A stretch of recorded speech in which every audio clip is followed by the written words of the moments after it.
Lumen Christi.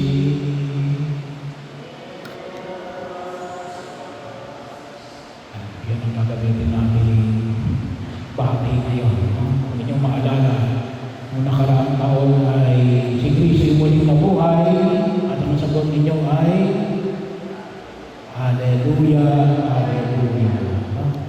Minsan lang ako kumanta. Bahagi yun, pasensya na kayo. Hindi ako magaling kumanta. Bahagi yun ng pagkilos ng kasalanan natin taon natin. Hindi lang ako sa mahina ko sa pagkanta, pero yun po ay isa sa mga hindi ata ako binigyan ng galing doon ng Panginoon.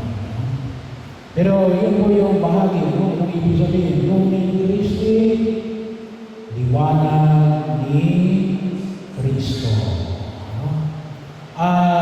Deo Gracia, anong ibig sabihin ng Deo Gracia? Si Deo Gracia, salamat sa Diyos. So bahagi ko lang pakilala natin. Ito po ang ating Sabado de Gloria. Ay kontusin po ito yung katapusan na tinatawag natin Easter Triduum. Yung Triduum ng muling pagkabuhay. Alam nyo, sa mga ibang simbahan sa ibang mundo, parang ito yung ito pong Easter Triduum ito, Huwebes Santo, Biyernes Santo, Linggo ang Sabado de Gloria. Yan yung tinatawag natin yung Misa de Gallo, no? O Simbang Gabi. Kaya lang, yun naman ay para sa Pasko ng Pagsilang. No? Yun ang dinudumugan natin. No? Pero sa ibang bayan, ito yung dinudumugan din nila. No? Yung tinatawag natin Easter Triduum. Medyo mahaba lang ako, no? Yung ating mga pagdiriwang mula ng Huwebes Santo. Pero bahagi yun ng pagkilos ng utusin, ngayon na lamang, sabi nga natin ay bali 8 po yung ating reading sa araw na ito. Hindi pa kasama ang Ebanghelyo. Bali siya, yung lahat ng ating readings. Bagaman may mga pagkakataon na pwede yung ito, sabi ng iba yung for pastoral reason. Kung walang pastoral reason, siya, at ano yung itinahagi yun? So, makita natin na mayroong 8 pagbasa, 8 salmo responsorio, isang ebanghelyo na nagsimula sa aklat ng Genesis, sa paglikha.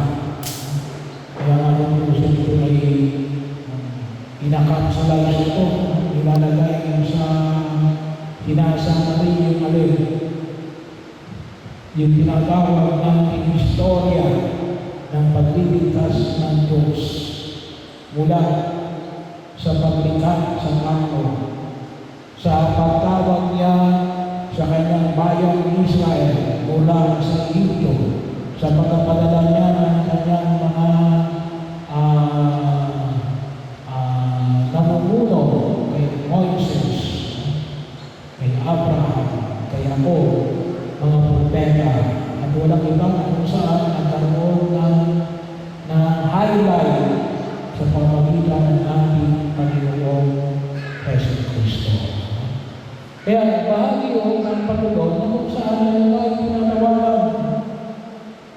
Nakita natin, sabi na natin, ito yung sa Patuloy Gloria, nakita natin yung tayo ay nagdiwang ng ating liturya sa loob ng katilihan. At pagkatapos siya nagkaroon ng liwanag. nagkaroon ng liwanag. Ito yung ipinamanig din mo sa atin na muling pagkabuhay ni Jesus. Nakakita sila ng ang mga bantay. Nakakita sila ng parang kitlat na liwanag na nakasisilaw. Hindi para bulain.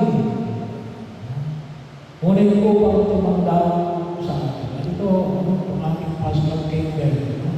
Makikita ko natin. Kaya sa liturhiya natin, ito yung aming palaging binibigyan ng diin.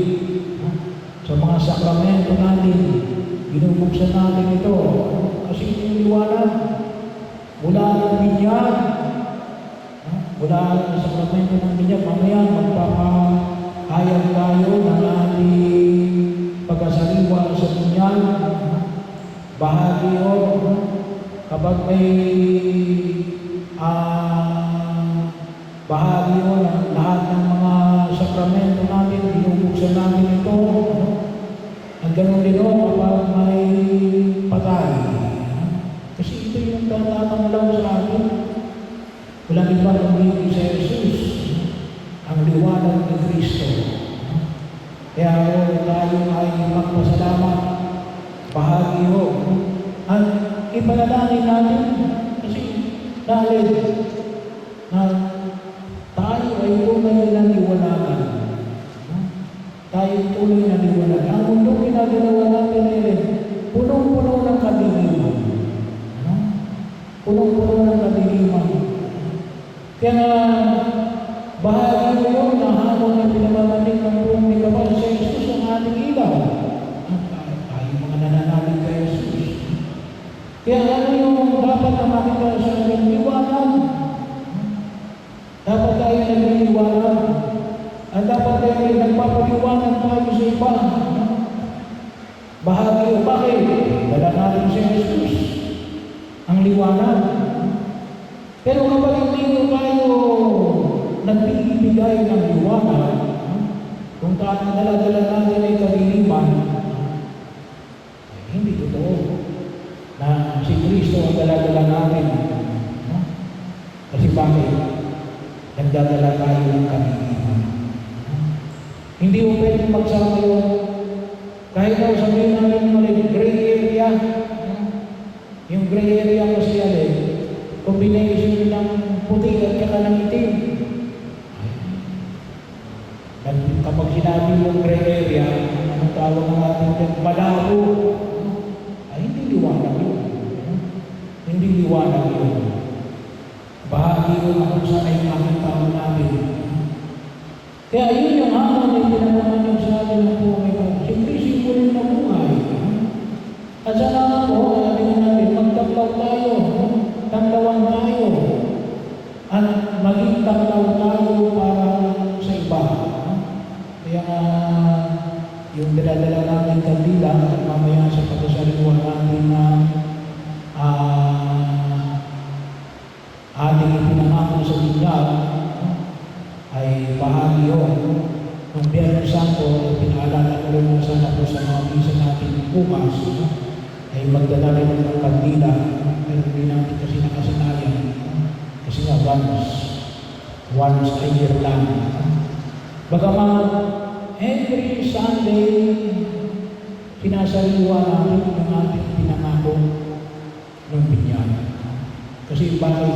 Dinadasal natin yung yung sumasampalataya. At bahagi yun na huwag natin kalimutan. Pagkatapos medyo malaki yung hamon kapag sinabi natin yung liwanag. Kasi ngayon, sa panahon natin, sa panahon natin, ay magaling magtago ang kadiliman. Akala mo yung liwanag, yun pala yun pala ay kadiliman. Kaya bahagi yun, maraming nanuloko, maraming nanduloko, at maraming nagpapaloko. Pero ipanalangin natin na bahagi yun, na tayo tunay na tanglawan ng liwanag ni Kristo, no? Sa gitna ng mundo nito na punong-puno ng kaliliman, no? At ipamanig natin tunay na alihan tayo'y pinananahanan ng Kristong muling nabuhay. Bakit? Ang dala-dala natin ay walang iba kundi si Jesus, ang ating kaliwanagan.